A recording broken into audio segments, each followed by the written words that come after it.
Aku selalu percaya bahwa hidup bekerja dengan pola yang masuk akal. Orang datang karena alasan. Orang pergi karena alasan. Dan perasaan, jika memang penting, akan menemukan jalannya sendiri. Aku salah. Waktu itu, aku bekerja di sebuah lembaga pendidikan kecil di pinggir kota. Bukan tempat megah, hanya gedung 2 lantai dengan cat putih yang mulai kusam dan halaman yang selalu dipenuhi daun gugur. Namun disitulah aku menghabiskan hari-hariku, membimbing siswa, menyusun program, dan memastikan masa depan mereka sedikit lebih terang daripada kemarin. Aku tidak pernah mengira bahwa suatu hari, seseorang akan datang bukan untuk belajar, melainkan untuk mengajarkanku arti kehilangan. Namanya Lara. Ia datang sebagai relawan. Seorang siswi SMA kelas 2, berseragam putih abu-abu yang sedikit kebesaran di bahunya.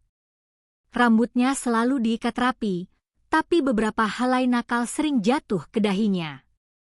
Wajahnya belum sepenuhnya dewasa, masih ada kelembutan masa remaja, tapi sorot matanya menyimpan keseriusan yang tidak biasa.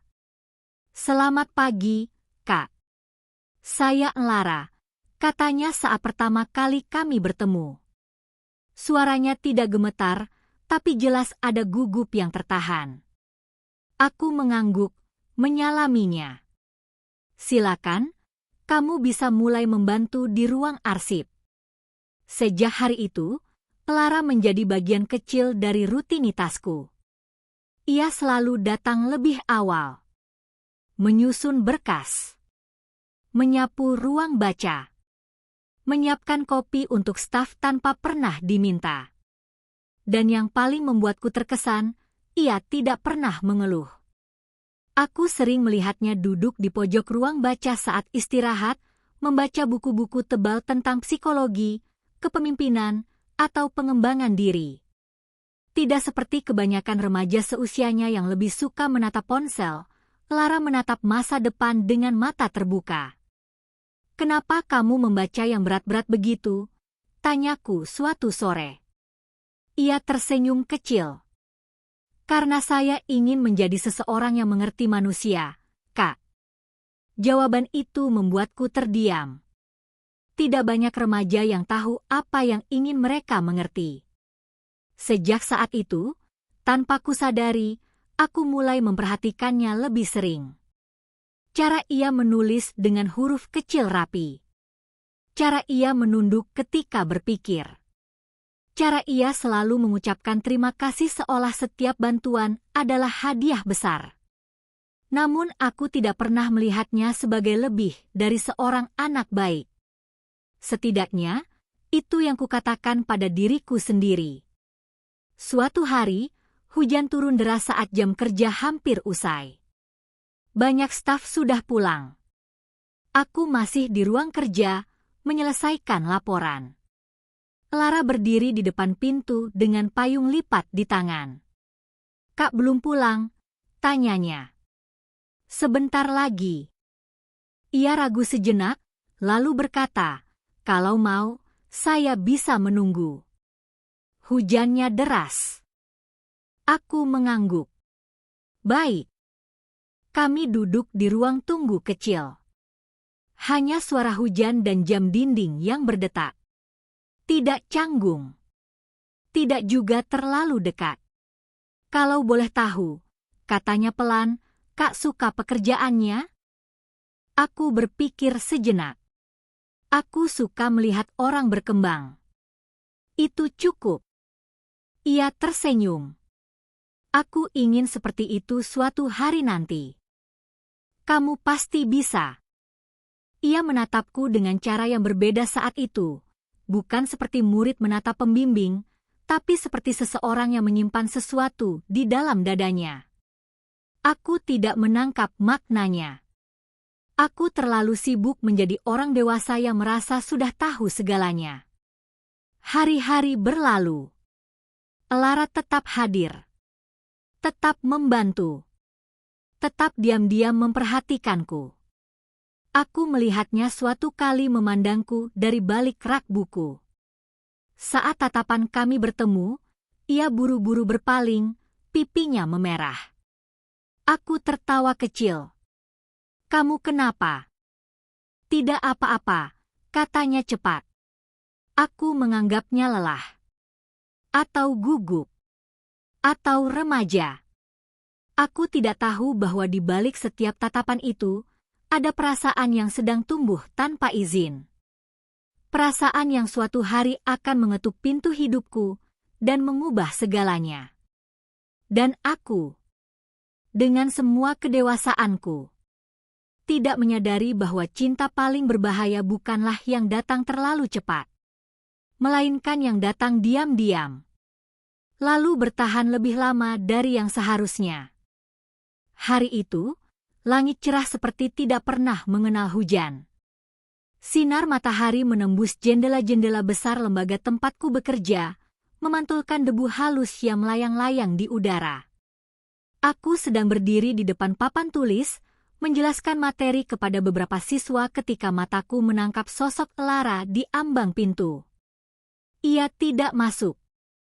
Hanya berdiri. Menunggu. Ada sesuatu yang berbeda dari caranya berdiri. Bahunya tegang, kedua tangannya saling menggenggam, dan napasnya tampak lebih cepat dari biasanya. Ketika mataku bertemu dengan matanya, ia menunduk seolah baru saja ketahuan melakukan sesuatu yang terlarang. Setelah kelas bubar, aku menghampirinya. "Kamu kenapa berdiri di situ?" tanyaku santai. Ia mengangkat wajahnya. Matanya sedikit berkaca-kaca, meski ia berusaha tersenyum. "Kak bisa bicara sebentar? Berdua saja." Nada suaranya membuat dadaku bergetar, meski aku belum tahu kenapa. Kami berjalan ke ruang arsip. Tempat itu sepi, hanya ada deretan lemari besi dan aroma kertas tua. Lara berdiri di depanku, memeluk map yang tak berisi apapun. "Ada apa?" tanyaku lagi. Ia menarik napas panjang, seperti seseorang yang akan melompat dari tebing. "Kak!" Ia berhenti. Lalu menatapku dengan keberanian yang tidak seharusnya dimiliki gadis seusianya. "Aku suka, Kak." Kalimat itu jatuh seperti batu ke permukaan air yang tenang. Tidak keras, tapi menciptakan gelombang yang menyebar kemana-mana. Aku tidak langsung menjawab. Otakku berputar, mencari kata yang tepat. Lara menggigit bibirnya, menunggu. "Kamu masih sangat muda," kataku akhirnya. "Dan aku tahu," potongnya cepat. "Aku tahu aku masih SMA. Aku tahu Kak lebih dewasa. Tapi perasaan ini bukan main-main." Nada suaranya tidak seperti bercanda. Tidak seperti naksir biasa. Ada luka di dalamnya, ada harapan yang terlalu besar untuk tubuh sekecil itu. "Ini cuma fase," kataku pelan. "Cinta monyet. Nanti juga hilang." Kalimat itu terasa ringan di lidahku, tapi berat di matanya. Lara menggeleng. "Kalau ini cuma fase, kenapa rasanya seperti rumah?" Aku terdiam. Tidak ada jawaban yang bisa kuberikan. "Aku tidak minta apa-apa," lanjutnya. "Aku cuma ingin Kak tahu. Kalau suatu hari Kak melihatku berbeda, aku ingin itu bukan karena aku tidak pernah berani jujur." Ada air mata yang jatuh. Ia menghapusnya cepat, seperti malu dengan kelemahannya sendiri. Aku merasa seperti orang yang baru saja menginjak sesuatu yang rapuh. "Lara," kataku lebih lembut. "Aku tidak ingin melukaimu. Tapi aku juga tidak bisa memberimu harapan." Ia tersenyum tipis. Aku sudah tahu jawabannya. Tapi tidak apa-apa. Aku hanya ingin Kak tidak pernah bertanya-tanya apakah aku pernah mencintai Kak. Lalu ia membungkuk kecil, seperti seorang murid yang pamit pulang. Saat pintu ruang arsip tertutup di belakangnya, aku berdiri sendiri dengan perasaan aneh di dada. Aku mengira semuanya sudah selesai. Aku tidak tahu bahwa bagi Elara, itu justru awal dari penantian. Dan bagiku, itu adalah awal dari penyesalan yang belum terasa. Sejak hari pengakuan itu, sesuatu berubah. Bukan di dunia luar, gedung masih sama, siswa masih datang dan pergi, kopi masih diseduh dengan cara yang sama, tetapi di dalam dadaku. Ada ruang kecil yang sebelumnya kosong, kini terasa seperti ditempati oleh sesuatu yang tidak bisa kulihat, tapi selalu kurasakan. Elara tidak lagi menatapku dengan terang-terangan.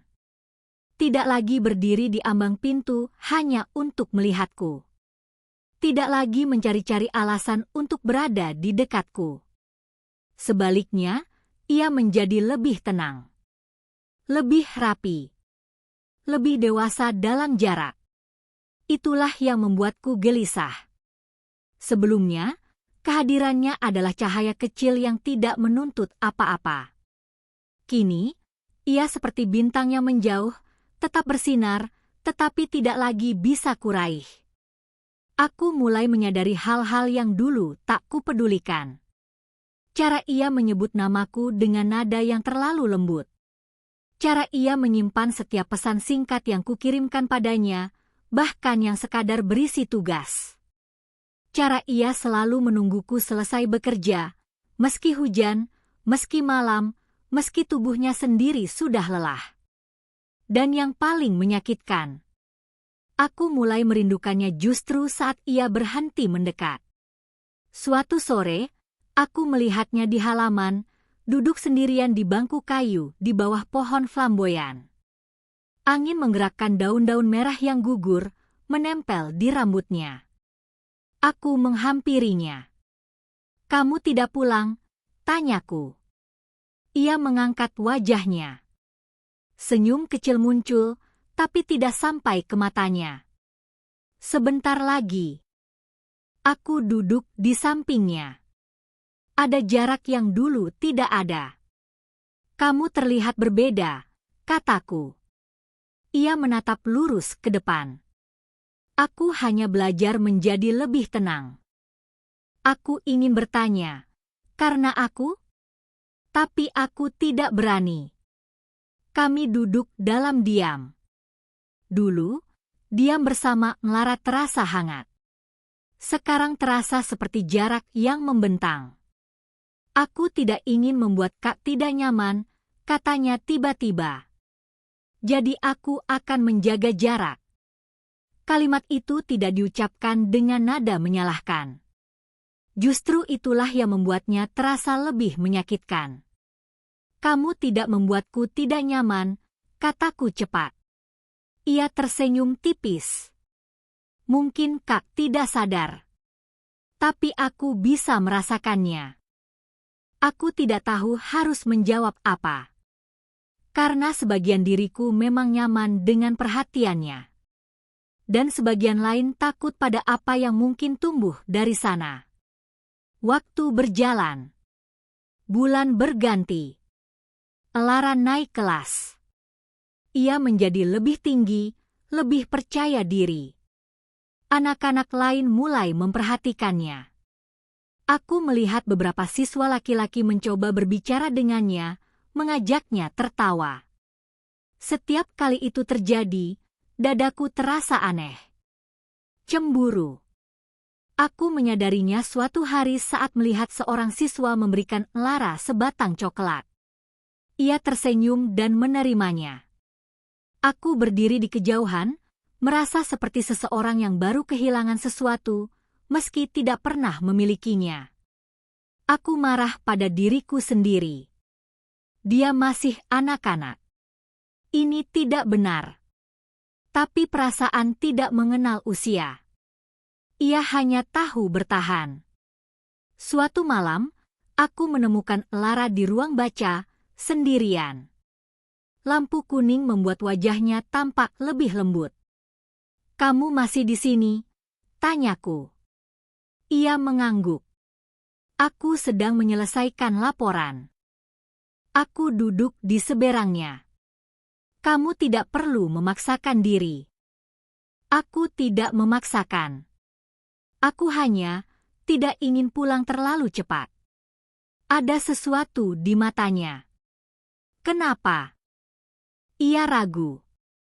Lalu berkata pelan, di rumah tidak ada yang menungguku. Kalimat itu membuat dadaku terhimpit. Kamu tidak sendirian, kataku. Ia menatapku lama. Itulah yang membuatnya lebih sulit. Aku ingin meraih tangannya. Ingin mengatakan bahwa aku peduli. Tapi aku menahan diri, terikat oleh batasan yang kubuat sendiri. Tahun terakhirnya tiba. Lara akan segera lulus. Ia berbicara tentang universitas, tentang mimpi, tentang masa depan. Dan aku menyadari dengan ketakutan yang sunyi bahwa masa depannya tidak lagi memiliki ruang untukku. Pada hari perpisahan, ia berdiri di depan gedung, mengenakan seragam terakhirnya. Angin mengibarkan rambutnya. Terima kasih untuk semuanya, Kak, katanya. Aku bangga padamu. Ia tersenyum. Aku juga akan selalu ingat, Kak. Aku ingin mengatakan lebih. Ingin mengatakan bahwa aku akan merindukannya.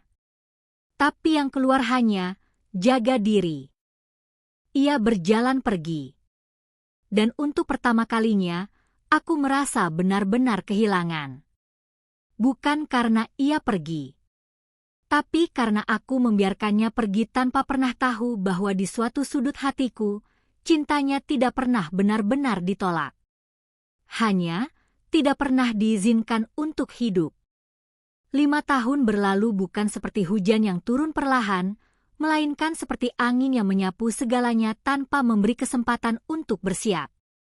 Aku pindah kota. Naik jabatan. Mendapat pengakuan. Secara lahiriah, hidupku tampak berhasil. Namun di antara semua pencapaian itu, ada satu ruang kosong yang tidak pernah benar-benar terisi. Sebuah nama yang tak pernah kusebut, tapi selalu hadir di benakku pada saat-saat paling sunyi. Lara. Aku tidak pernah lagi melihatnya setelah hari perpisahan itu. Tidak ada pesan. Tidak ada kabar. Tidak ada jejaring sosial yang mempertemukan kami kembali. Seolah hidup memang sengaja memutus benang yang pernah mengikat kami. Dan mungkin memang seharusnya begitu. Atau setidaknya, itu yang selalu kukatakan pada diriku sendiri. Hari itu aku diundang sebagai narasumber di sebuah kampus ternama. Seminar tentang pendidikan dan pengembangan karakter. Tema yang ironis, mengingat aku sendiri gagal membaca satu hati yang tulus di masa lalu. Gedung aula dipenuhi mahasiswa. Spanduk besar tergantung di atas panggung, menampilkan namaku sebagai pembicara utama. Aku berdiri di belakang panggung, menyiapkan materi ketika seorang panitia datang. Pak, moderator kita sudah siap. Siapa namanya? Tanyaku tanpa benar-benar peduli. Saudari Lara Prameswari. Jantungku berhenti. Aku menoleh begitu cepat hingga panitia itu terkejut. Siapa? Lara Prameswari, Pak. Moderator. Dunia terasa seperti menyempit. 5 tahun. Dan dari semua nama di dunia, yang berdiri di antara aku dan masa laluku adalah namanya. Aku melangkah ke panggung dengan langkah yang terasa asing. Lampu menyilaukan. Tepuk tangan menggema. Tapi aku tidak melihat siapapun, sampai mataku bertemu dengan sepasang mata yang dulu pernah menatapku dengan cinta tanpa syarat. Lara. Ia berdiri di tengah panggung, mengenakan blazer hitam dan blus putih. Rambutnya terurai rapi, wajahnya dewasa, cantik dengan cara yang tenang dan berkelas. Tidak ada lagi jejak gadis SMA di sana. Yang ada hanyalah seorang perempuan muda yang percaya diri, tajam, dan tak terjangkau. Ia menatapku. Dan untuk sepersekian detik, semua waktu yang terlewat runtuh di antara kami. Namun ia tidak tersenyum. Tidak terkejut. Tidak menunjukkan bahwa kami pernah berbagi sesuatu. "Selamat datang," katanya dengan suara profesional. "Hari ini kita akan mendengarkan paparan dari Bapak." Ia menyebut namaku seperti menyebut orang asing. Setiap katanya terasa seperti jarum kecil yang menusuk dadaku. Aku berbicara di depan ratusan mahasiswa, tapi pikiranku hanya tertambat pada satu orang. Setiap kali Elara mengajukan pertanyaan, nada suaranya datar, formal, tanpa getaran apapun. Tidak ada jejak gadis yang dulu duduk di bangku kayu menungguku pulang. Tidak ada tatapan yang menyimpan harap. Ia telah menjadi seseorang yang tidak membutuhkan aku. Dan anehnya, itulah yang paling menyakitkan. Setelah acara selesai, aku melihatnya berjalan pergi dengan map di tangan. Tanpa berpikir, aku mengikutinya. "Elara," panggilku. Ia berhenti. Perlahan, ia berbalik. "Pak," katanya sopan. "Ini aku." "Aku tahu," jawabnya singkat. Aku terdiam, tidak tahu harus mulai dari mana. "Kamu terlihat berbeda." Ia tersenyum kecil, tapi tidak hangat. Waktu memang mengubah orang. "Kamu baik-baik saja." "Aku sangat baik," katanya. "Terima kasih." Ada jeda. Ada tembok. "Aku tidak menyangka akan bertemu kamu di sini." "Aku juga," jawabnya jujur. "Tapi hidup sering suka bercanda." Aku menatapnya lama. "Elara, tentang dulu." Ia mengangkat tangannya. "Tidak perlu." "Tapi aku." "Sudah lama berlalu," katanya. "Dan aku tidak membawa apapun dari sana ke sini." Kata-kata itu seperti menutup pintu yang selama ini masih kubiarkan terbuka. "Aku hanya ingin menyapamu," kataku pelan. "Sudah," katanya sambil tersenyum profesional. "Sekarang, kalau tidak ada urusan lain, saya harus kembali ke panitia." Ia melangkah pergi. Dan aku berdiri di sana, menyadari bahwa penyesalan tidak pernah datang tepat waktu. Ia selalu datang ketika semuanya sudah terlambat. Aku tidak tidur malam itu. Bayangan Elara di atas panggung, dengan tatapan yang tak lagi mengenalku sebagai siapapun selain seorang pembicara, terus berputar di kepalaku. 5 tahun lalu, gadis itu pernah menggenggam hatinya sendiri dan menyerahkannya padaku. Kini, ia bahkan tidak memberiku ruang untuk menanyakan apakah hatinya masih menyimpan bekas luka. Pagi itu, aku membuka ponsel berkali-kali, mencari namanya di mesin pencari, di media sosial, dimanapun. Akhirnya aku menemukannya, profil profesionalnya sebagai asisten dosen dan mahasiswa pasca sarjana. Ia terlihat begitu jauh. Aku menulis pesan. Menghapusnya. Menulis lagi. Menghapus lagi. Akhirnya, hanya satu kalimat yang kukirim. "Terima kasih sudah memoderatori acara kemarin. Senang bertemu lagi." Pesan itu terkirim. Dibaca. Tidak dibalas. Dan entah kenapa, itu lebih menyakitkan daripada jika ia menolakku secara terang-terangan. Beberapa hari kemudian, aku masih berada di kota itu untuk beberapa kegiatan lain. Takdir, atau mungkin kesialan yang manis, membawaku kembali ke kampus tempat Elara berada. Di koridor fakultas, Aku melihatnya berbicara dengan beberapa mahasiswa. Ia tertawa kecil, nyaman, seolah dunia tidak pernah memberinya luka. Aku mendekat. Lara. Ia menoleh. Ada sedikit terkejut di matanya kali ini, tapi segera disamarkan dengan senyum sopan. Kak, Pak, katanya. Kamu tidak perlu memanggilku Pak. Di sini saya harus, jawabnya tenang. Aku tersenyum getir. Bolehkah kita bicara sebentar? Ia ragu. Lalu mengangguk.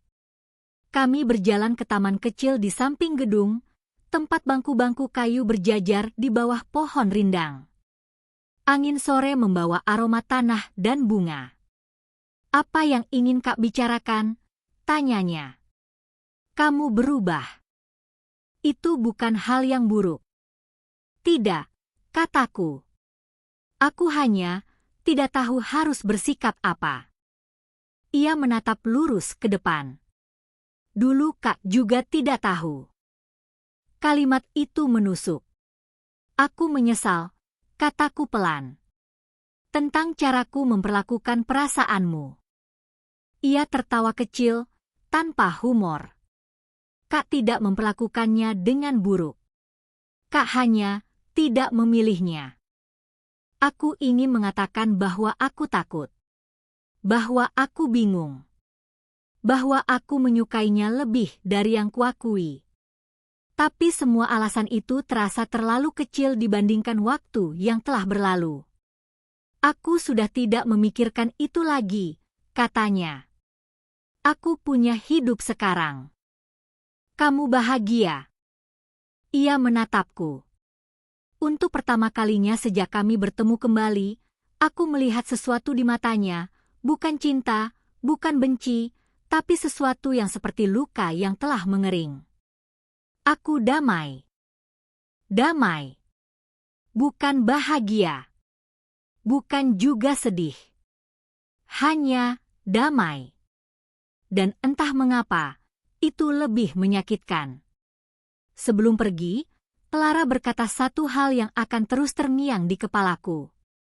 Kak adalah orang pertama yang membuatku merasa dicintai, meski Kak sendiri tidak pernah mencintaiku. Lalu ia pergi. Dan aku menyadari bahwa ada orang-orang yang mengenal kita lebih dalam daripada siapapun, bahkan ketika kita tidak pernah benar-benar membuka diri pada mereka. Sejak percakapan di taman kampus itu, hidupku tidak lagi terasa seperti milikku sendiri. Aku pulang ke hotel setiap malam dengan kepala penuh oleh satu nama, satu wajah, satu suara yang pernah begitu akrab dan kini terasa jauh seperti mimpi lama.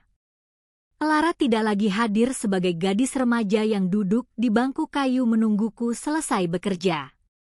Ia hadir sebagai perempuan dewasa yang berdiri tegak di hadapanku, dengan batas-batas yang tidak bisa kuterobos begitu saja. Dan yang paling menyakitkan dari semua itu adalah kenyataan bahwa batas-batas itu adalah hasil dari keputusanku sendiri. Aku mencoba melanjutkan hidup seperti biasa. Menghadiri rapat. Menyusun laporan. Memberikan ceramah. Tapi pikiranku selalu kembali ke satu pertanyaan yang tidak pernah terjawab. Bagaimana jika dulu aku tidak takut? Bagaimana jika aku tidak bersembunyi di balik kata terlalu muda? Bagaimana jika aku mengakui bahwa yang kurasakan bukan sekadar rasa sayang seorang pembimbing? Aku tidak pernah memberinya kesempatan untuk tumbuh bersama denganku. Aku memutuskan segalanya sendiri, demi apa yang kukira sebagai kebaikannya. Padahal mungkin, aku hanya melindungi diriku sendiri dari ketakutan akan cinta. Aku kembali ke kampus keesokan harinya. Tidak ada jadwal. Tidak ada urusan resmi. Hanya satu tujuan yang bahkan tidak berani kusebut dengan keras, Clara. Aku melihatnya di perpustakaan. Ia duduk di dekat jendela, membaca dengan secangkir kopi di sampingnya. Cahaya pagi menyinari wajahnya, membuatnya tampak lebih lembut dari hari sebelumnya. Aku berdiri beberapa langkah jauhnya, ragu. Lalu aku menyadari sesuatu. Aku tidak ingin melewatkannya lagi. "Elara," panggilku pelan. Ia menoleh. Ada kelelahan di matanya, tapi juga ketenangan yang membuatku merasa seperti orang asing yang mencoba masuk ke dunia yang sudah ia bangun sendiri. "Kak," katanya. "Tidak, Pak, kali ini. Bolehkah aku duduk?" Ia mengangguk. Kami duduk berhadapan. Di antara kami ada meja, buku, dan 5 tahun yang tak bisa dihapus. "Aku ingin jujur," kataku. "Tentang dulu." Ia menatapku, menunggu. "Aku tidak menolakmu karena aku tidak merasakan apa-apa." Ia terdiam. "Aku menolakmu karena aku takut. Takut pada perasaan yang terlalu besar untuk situasi yang terlalu rumit." "Kak selalu pandai memilih kata," katanya pelan. "Tapi tidak pernah cukup berani memilih perasaan." Kalimat itu terasa seperti cermin. "Aku mencintaimu," kataku. Kata-kata itu keluar sebelum sempat kupikirkan. Mungkin tidak seperti sekarang. Tapi aku mencintaimu dengan cara yang tidak pernah ku mengerti. Elara tidak tersenyum. Tidak menangis. Ia hanya menatapku lama. "Kenapa Kak mengatakan ini sekarang?" tanyanya. "Karena aku baru menyadari bahwa ada cinta yang tidak mati. Hanya terlewatkan." Ia menghela napas. "Aku sudah melewati banyak malam berharap Kak akan mengatakan itu. Tapi malam-malam itu sudah berlalu. Aku tahu aku terlambat.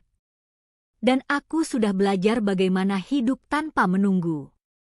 Aku ingin memegang tangannya, tapi aku tidak melakukannya.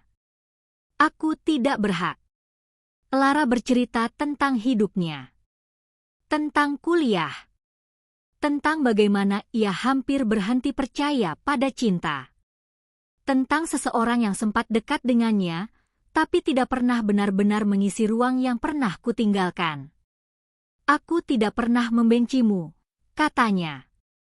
"Tapi aku juga tidak bisa kembali menjadi gadis yang menunggu." Aku mengangguk.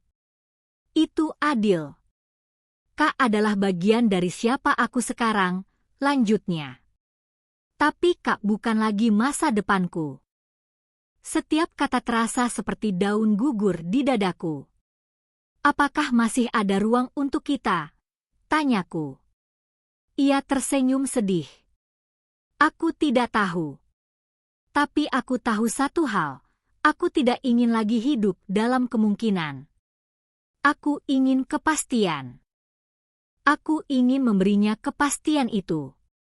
Tapi aku tidak tahu apakah aku masih boleh." Saat kami berpisah hari itu, aku menyadari bahwa penyesalan bukanlah tentang apa yang telah hilang, melainkan tentang apa yang masih mungkin, tapi tidak lagi mudah. Jika waktu benar-benar bisa diputar kembali, aku tidak akan membiarkannya pergi tanpa tahu bahwa aku mencintainya. Tapi waktu tidak pernah mundur. Ia hanya menguji apakah kita cukup berani menghadapi apa yang tertinggal. Aku tidak pernah menyukai kota ini sampai Elara tinggal di dalamnya. Setiap sudut kampus, setiap lorong, setiap bangku taman yang dulu terasa biasa saja, kini menyimpan jejak percakapan kami. Dan seperti seseorang yang tiba-tiba menemukan kembali buku lama yang dulu sangat dicintai, aku mulai berjalan di kota ini dengan perasaan yang campur aduk, rindu, sesal, dan harap yang terlalu rapuh. Elara tidak menjauh. Ia juga tidak mendekat. Ia berada di antara. Kadang ia membalas pesanku dengan singkat. Kadang ia membiarkannya dibaca tanpa jawaban. Kadang ia tersenyum hangat saat bertemu, kadang bersikap profesional dan dingin. Dan aku, Belajar membaca setiap perubahan kecil itu seperti seseorang yang belajar bahasa baru. Suatu sore, aku mengajaknya minum kopi. Kita bicara sebagai dua orang yang pernah saling mengenal, kataku. Bukan sebagai masa lalu dan masa kini. Ia terdiam sejenak, lalu mengangguk. Kami bertemu di sebuah kafe kecil dekat kampus.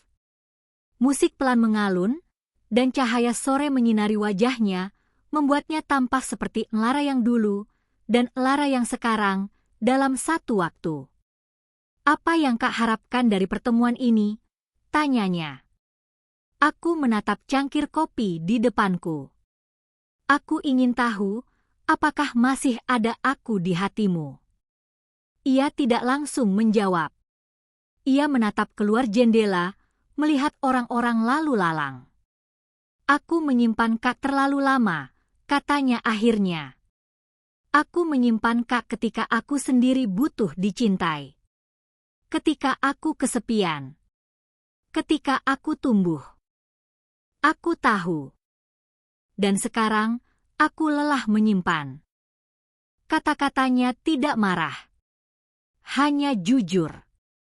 Tapi aku juga tidak bisa berpura-pura Kak tidak berarti apa-apa. Harap itu menyelinap masuk ke dadaku. Ada seseorang dalam hidupmu? Tanyaku pelan. Ia mengangguk. Ada. Dia baik. Dia hadir. Dia tidak membuatku menunggu. Kalimat terakhir itu seperti tamparan. Apakah kamu mencintainya? Lara terdiam lama. Aku sedang belajar. Aku ingin membencinya. Tapi aku tidak bisa. Aku justru merasa bangga. Ia tidak lagi memberikan hatinya pada orang yang tidak siap menjaganya. Kak datang terlambat, katanya. Aku tahu. Tapi mungkin tidak terlalu terlambat. Aku menatapnya dengan napas tertahan. Aku tidak tahu apakah aku bisa kembali mencintai Kak seperti dulu, lanjutnya. Tapi aku juga tidak bisa menyangkal bahwa setiap kali Kak ada di dekatku, masa lalu itu bergetar. Aku ingin meraih tangannya. Kali ini aku melakukannya. Perlahan. Ragu. Ia tidak menariknya. Dan itu, bagi hatiku, adalah sebuah izin kecil. Hari-hari berikutnya terasa seperti berjalan di jembatan tipis. Satu langkah terlalu jauh bisa membuat segalanya runtuh.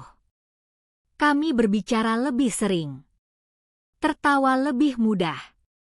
Kadang, untuk sesaat, aku merasa seperti 5 tahun lalu tidak pernah ada. Tapi lalu ponselnya berdering. Nama orang lain muncul. Dan aku kembali diingatkan bahwa aku bukan satu-satunya dunia baginya. Suatu malam, kami berjalan di sekitar kampus yang sepi. Lampu-lampu taman menyala redup. Kalau dulu Kak tidak menolakku, kata Lara tiba-tiba, hidup kita mungkin berbeda. Mungkin. Atau mungkin kita akan tetap berpisah. Aku menatapnya. Tapi kita tidak akan pernah tahu. Ia tersenyum sedih. Itulah yang paling menyakitkan dari penyesalan. Ia selalu penuh dengan mungkin. Aku berhenti berjalan. Lara, jika aku meminta kesempatan sekarang, apa yang akan kamu lakukan? Ia menatapku lama. Ada pertarungan di matanya. Aku tidak ingin menyakiti siapapun, katanya. Termasuk diriku sendiri. Aku tidak akan membiarkanmu menunggu lagi. Kata-kata itu indah, katanya. Tapi waktu telah mengajarkanku untuk tidak hanya mendengarkan kata-kata. Ia melangkah pergi beberapa langkah, lalu berhenti. Aku tidak tahu bagaimana akhir cerita ini. Tapi aku tahu satu hal, aku tidak ingin lagi cinta yang terlewatkan. Ia menatapku.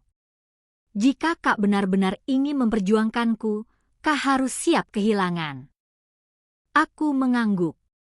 Aku sudah kehilanganmu sekali. Aku tidak takut kehilangan apapun lagi. Ia tersenyum kecil. Dan untuk pertama kalinya, senyum itu terasa seperti kemungkinan. Tidak ada yang lebih menakutkan daripada cinta yang datang kembali saat kita sudah belajar hidup tanpanya. Hari-hari setelah percakapan itu terasa seperti berdiri di tepi jurang. Lara tidak menjauh, tapi juga tidak melangkah lebih dekat. Ia tetap berbicara denganku, tetap tersenyum, tetap berbagi cerita tentang pekerjaannya, tentang studinya, tentang hidupnya. Tapi ada satu hal yang selalu menggantung di udara, sebuah keputusan yang belum diambil. Aku bisa merasakannya dalam caranya menatap ponselnya setiap kali ada pesan masuk. Dalam caranya terdiam saat aku menyebut masa lalu. Dalam caranya menahan diri ketika aku terlalu dekat. Suatu sore, Lara mengajakku bertemu. Kita perlu bicara, katanya lewat pesan singkat. Kami bertemu di taman yang sama tempat kami dulu berbicara pertama kali setelah 5 tahun. Bangku kayu itu masih ada, sedikit lebih tua, sedikit lebih rapuh, seperti perasaan kami. Ada yang ingin kamu katakan? Tanyaku. Ia mengangguk. Aku bertemu dia. Siapa? Orang yang sedang dekat denganku. Dadaku mengencang. Bagaimana? Dia bertanya tentang Kak. Aku terdiam. Aku tidak berbohong, katanya. Aku bilang Kak adalah seseorang dari masa laluku yang tiba-tiba kembali. Apa katanya? Dia bilang, dia tidak ingin menjadi pilihan kedua. Kalimat itu menggema di antara kami. Lara, kataku pelan. Aku tidak ingin menjadi bayangan di hidupmu. Aku ingin menjadi nyata. Ia menatapku. Dan aku tidak ingin menjadi gadis yang selalu menunggu lagi. Aku tidak akan membuatmu menunggu. Bagaimana aku bisa percaya? Aku tidak punya jawaban yang cukup kuat untuk 5 tahun kehilangan. Malam itu, Lara tidak membalas pesanku. Dan untuk pertama kalinya sejak kami bertemu kembali, aku merasa ketakutan yang sama seperti 5 tahun lalu, ketakutan kehilangan dia sebelum sempat benar-benar memilikinya. Keesokan harinya, aku berdiri di depan gedung fakultasnya. Menunggu. Seperti yang dulu ia lakukan padaku. Ketika ia keluar, wajahnya terkejut. Kak, aku ingin berbicara. Ia ragu, tapi akhirnya mengangguk. Kak tidak datang untuk membuatmu bingung, kataku. Aku datang karena aku tidak ingin lagi menjadi orang yang diam saat seharusnya berjuang. Lara menatapku, mata berkaca-kaca. Aku mencintaimu, kataku. Aku mencintaimu ketika kamu masih gadis kecil yang duduk di bangku kayu. Dan aku mencintaimu sekarang, sebagai perempuan yang berdiri di hadapanku. Cintaku mungkin terlambat, tapi ia tidak pernah mati. Ia menutup matanya sejenak. Aku tidak tahu harus memilih siapa, katanya. Aku tidak akan memaksamu. Tapi Kak memintaku. Aku memintamu untuk memilih hatimu. Ia tertawa kecil. Hatiku bodoh. Ia selalu kembali pada Kak. Kalimat itu terasa seperti cahaya kecil di tengah gelap. Tapi aku juga takut, lanjutnya. Takut Kak akan pergi lagi. Aku menggeleng. Aku tidak akan pergi. Kata-kata itu pernah Kak ucapkan secara berbeda dulu. Dan aku salah. Kami berdiri saling berhadapan, dengan dunia seolah menahan napas. Aku butuh waktu, katanya. Aku akan menunggu, jawabku. Ia tersenyum sedih. Kali ini, giliran Kak. Hari-hari berikutnya terasa seperti hukuman yang manis. Aku menunggu. Dengan sabar. Dengan cemas. Dengan harapan yang terlalu besar. Aku melihat Lara dari jauh. Ia berbicara dengan pria itu. Tertawa. Menjadi dirinya yang sekarang. Dan aku menyadari sesuatu yang pahit. Mencintai seseorang berarti siap melihatnya bahagia, bahkan jika kebahagiaan itu tidak selalu bersamamu. Namun di suatu sudut hatiku, ada doa kecil yang tidak berhenti berbisik. Semoga kali ini, aku tidak datang terlambat. Menunggu adalah bentuk lain dari keberanian. Aku baru menyadarinya sekarang, saat setiap hari terasa seperti menghirup udara yang terlalu tipis. Setiap jam tanpa kabar dari Lara adalah ruang kosong yang diisi oleh pikiran-pikiran yang tak terkendali. Bagaimana jika ia memilihnya? Bagaimana jika aku benar-benar hanya masa lalu? Aku mencoba mengalihkan diri. Mengajar. Menulis. Membaca. Tapi nama Lara tetap muncul di sela-sela semua itu, seperti lagu lama yang tak bisa dihentikan. Suatu malam, ponselku berbunyi. Lara, kita bisa bertemu? Jantungku berdentum. Aku, kapan? Lara, sekarang. Kami bertemu di tepi sungai kecil yang mengalir di tengah kota. Lampu-lampu jembatan memantul di air, membuat dunia tampak seperti lukisan yang rapuh. Lara berdiri di sana, memeluk jaketnya. Ada apa? Tanyaku. Aku sudah berbicara dengannya, katanya. Dan aku jujur. Tentang perasaanku. Tentang Kak. Tentang masa lalu. Aku menahan napas. Dia bertanya apakah aku mencintainya. Jawabanmu?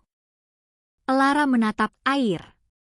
Aku bilang, aku menyayanginya. Tapi ada seseorang yang telah tinggal di hatiku terlalu lama. Dadaku terasa seperti mekar dan sakit sekaligus. Dia pergi, lanjut Lara. Tidak marah, tapi kecewa. Aku ingin mengatakan maaf, tapi itu terasa terlalu kecil. Aku tidak ingin menjadi orang yang menyakiti orang lain, katanya. Kamu tidak salah, kataku. Cinta tidak pernah salah. Tapi memilih selalu menyisakan luka. Kami berdiri dalam diam. Aku memilih Kak, katanya akhirnya. Dunia terasa berhenti. Bukan karena masa lalu, lanjutnya. Tapi karena perasaanku tidak pernah benar-benar pindah. Aku menatapnya, tak berani terlalu berharap. Aku tidak ingin lagi cinta yang setengah. Aku ingin cinta yang utuh, meski datang terlambat. Aku mendekat. Perlahan. Takut jika ia berubah pikiran. Lara. Ia tersenyum kecil. Jangan membuatku menyesal. Aku menggeleng. Aku tidak akan pergi lagi. Hari-hari setelah itu terasa seperti memulai ulang hidup dari halaman yang terlipat. Kami berjalan bersama. Berbicara lebih terbuka. Kadang tertawa tentang hal-hal kecil. Kadang terdiam, menyadari betapa banyak waktu yang telah terbuang. Seandainya dulu, katanya suatu hari. Jangan, kataku. Kita hanya punya sekarang. Ia menggenggam tanganku. Dan untuk pertama kalinya, genggaman itu tidak terasa seperti mimpi yang rapuh. Namun tidak semua luka sembuh hanya karena kita memilih cinta. Lara masih dihantui oleh rasa bersalah. Oleh bayangan orang yang ia tinggalkan. Oleh ketakutan bahwa aku mungkin mengulang kesalahan yang sama. Aku takut, katanya suatu malam. Apa? Takut bahwa kita hanya nostalgia. Aku menatapnya. Cinta tidak diukur dari kapan ia dimulai, tapi dari bagaimana ia bertahan. Ia tersenyum. Dan aku ingin bertahan. Kami tidak menjanjikan masa depan yang sempurna. Kami hanya berjanji untuk tidak lagi melewatkan satu sama lain. Karena ada cinta yang tidak mati. Ia hanya menunggu untuk diberi keberanian. Cinta tidak selalu datang untuk menyelamatkan. Kadang ia datang untuk menguji apakah kita cukup berani untuk tinggal. Lara dan aku tidak memulai kembali dengan ledakan kebahagiaan seperti di cerita-cerita romantis. Kami memulainya dengan kehati-hatian. Dengan percakapan-percakapan panjang tentang luka lama, tentang ketakutan yang belum sepenuhnya sembuh, tentang harapan yang tidak lagi ingin kami gantungkan terlalu tinggi. Kami tahu terlalu banyak untuk menjadi naif. Kami telah kehilangan terlalu banyak untuk berani ceroboh. Namun justru disitulah cinta kami tumbuh. Di antara kopi pagi dan pesan singkat sebelum tidur. Di antara tawa kecil dan diam yang nyaman.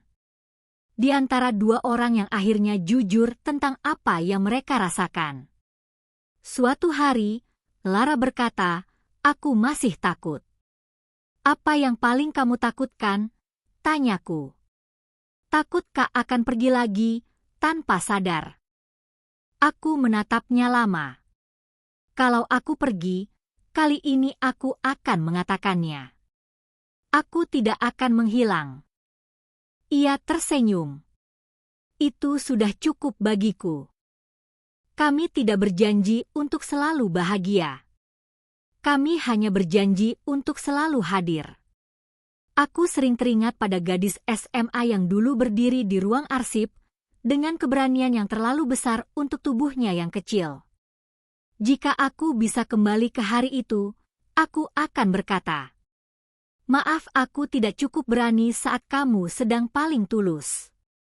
Tapi hidup tidak pernah memberi kita ulang. Ia hanya memberi kita kesempatan kedua, dan hanya pada mereka yang cukup berani mengambilnya. Suatu sore, kami kembali ke taman tempat pertama kali kami berbicara setelah 5 tahun. "Lara," kataku. "Ya? Jika dulu aku tidak menolakmu, apakah kamu pikir kita akan sampai di sini?" Ia berpikir sejenak. Mungkin tidak. Mungkin kita akan hancur lebih cepat. Atau mungkin kita akan berpisah dengan cara yang lebih menyakitkan. Aku mengangguk. Jadi mungkin kita tidak terlambat. Kita hanya dipersiapkan. Kami tertawa kecil. Cinta yang matang tidak lahir dari waktu yang tepat, katanya. Ia lahir dari dua orang yang akhirnya siap. Aku menggenggam tangannya. Dan untuk pertama kalinya, aku merasa benar-benar tiba. Lara tidak lagi menjadi gadis yang menunggu. Aku tidak lagi menjadi pria yang bersembunyi. Kami adalah dua orang dewasa yang memilih untuk mencintai, meski tahu bahwa cinta selalu membawa risiko. Tapi ada risiko yang lebih menyakitkan daripada kehilangan. Yaitu menyesal karena tidak pernah mencoba. Malam itu, kami duduk di balkon apartemennya, melihat lampu-lampu kota menyala satu persatu. "Kak," katanya pelan. "Ya? Kalau suatu hari aku ragu, ingatkan aku bahwa kita pernah melewati yang lebih sulit dari ini." Aku tersenyum. "Dan kalau aku takut, ingatkan aku bahwa aku pernah hampir kehilanganmu." Kami saling menatap. Tidak ada kembang api. Tidak ada janji berlebihan. Hanya dua hati yang akhirnya berhenti berlari dari apa yang mereka rasakan. Karena ada cinta yang tidak mati. Ia hanya terlewatkan. Dan jika kita cukup berani, kita bisa menemukannya kembali. bukan sebagai masa lalu, tetapi sebagai rumah.